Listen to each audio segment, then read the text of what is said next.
Saya sering katakan ini, media sosial sina'atul khauf.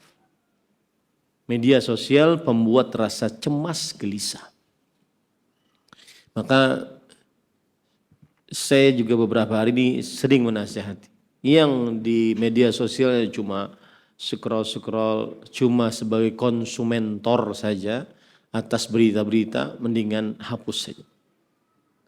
Karena membuatmu akan cemas dan sedih. Dan itu dua tentara Allah Subhanahu wa taala. Imam Al-Qayyim mengatakan al-ham wal huzun, cemas dan sedih.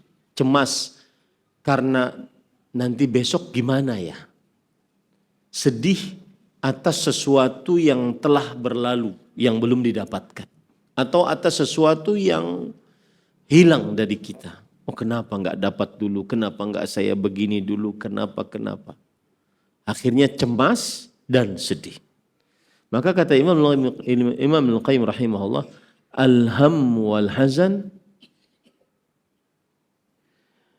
uqubatun ajilah min Allah. Dia adalah siksa yang disegerakan oleh Allah. Narun dunyawi, neraka di dunia. Itu rasa cemas dan rasa sedih. Dan itu pembuatnya adalah media sosial. Kita melihat berita sana, melihat orang-orang diluaskan rezekinya, sedih. Kenapa saya dulu seumuran dia nggak bisa seperti itu?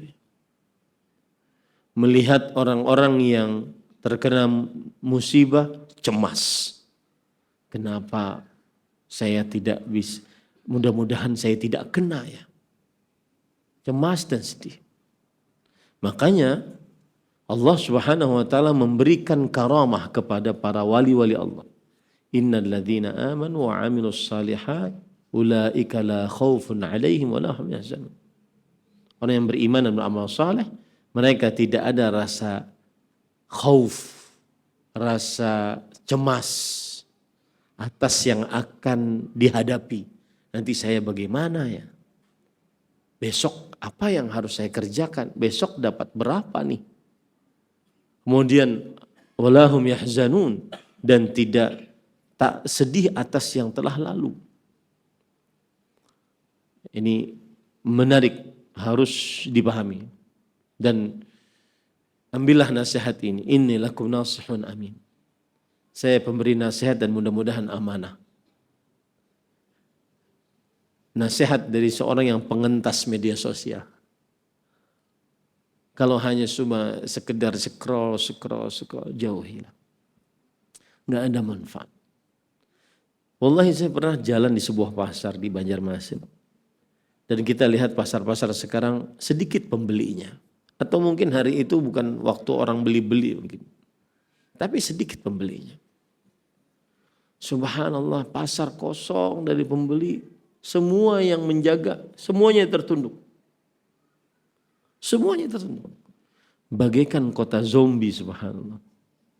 Kota mati gitu. Tidak ada orang saling sapa satu dengan yang lainnya. Ya.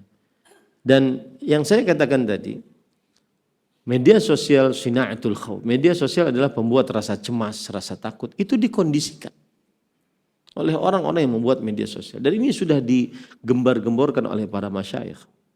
Syekh Saleh Ali Syekh, mantan menteri agama dahulu di kerajaan Arab Saudi. Sina'atul khauf, dia pemberi rasa cemas, rasa takut.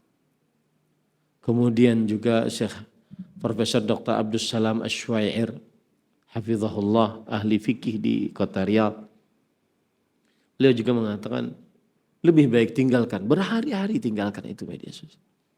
Berhari-hari tinggalkan. Karena terlalu menyibukkan, terlalu melalaikan seseorang. Belum lagi qadhiyah, belum lagi permasalahan brain rot. Orang tidak fokus untuk bekerja, tidak fokus untuk berhadapan dengan orang lain, tidak fokus untuk bahkan sekedar hanya ngobrol dengan anak, nggak fokus. Sekedar ngobrol dengan orang tua, sekedar ngobrol dengan teman, nggak fokus. Ini para ikhwan yang dirahmati oleh Allah, Subhanahu wa ta'ala. Maka ini orang kalau memahami akidah ini dia akan tenang. Dia akan tenang. Lan tamuta hatta yastakmila rizqaha. Tidak akan pernah mati sampai menyempurnakan rezeki. Fattaqullaha wa ajmilu fit talab. Ini cara mencari rezeki. Perbaiki hubungan dengan Allah, usaha yang baik. Tadi ada ayat yang dibaca oleh Imam. Man aradal akhirah wa sa'a laha sa'ya. Harus ada usaha. Siapa yang ingin kehidupan akhirat dan dia berusaha untuk itu. Harus ada usaha. Baik urusan dunia atau urusan akhirat harus ada usaha. Tetapi usaha kita tidak boleh terlalu condong kepadanya. Tetap hubungan dengan Allah yang lebih kita condongkan. Usaha ya usaha. Karena bagaimanapun rezeki kita sudah ditetapkan oleh Allah Subhanahu wa ta'ala. Kemudian sebagian ulama mengatakan bahwa hal yang pertama ini sesuai dengan apa yang didapatkan oleh Rasul sallallahu alaihi wasallam. Yaitu awal wahyu Nabi, yaitu berupa mimpi. Mimpi seperti melihat cahaya gitu, di dalam mimpinya. Dan saya baca tadi bahwa salah satu faidah kenapa Rasulullah SAW di awal wahyunya sebelum bertemu dengan Jibril di Gua Hira, beliau mendapatkan mimpi cahaya, di dalam mimpinya seperti ada cahaya terbangun, dan mimpinya seperti ada cahaya terbangun. Ini namanya tadarruj, yaitu perlahan-lahan untuk menerima wahyu. Dan ini pelajaran bagi kita, kalau kita yang dulunya sebelumnya melalai kemudian berhijrah, mulai istiqamah, mulai nuntut ilmu, ya. Kemudian turun lagi tuh semangatnya, biasanya begitu, turun lagi semangatnya. Maka kalau ingin kembali lagi harus pelan-pelan. Memang tidak bisa langsung. Apalagi yang sudah lama malasnya.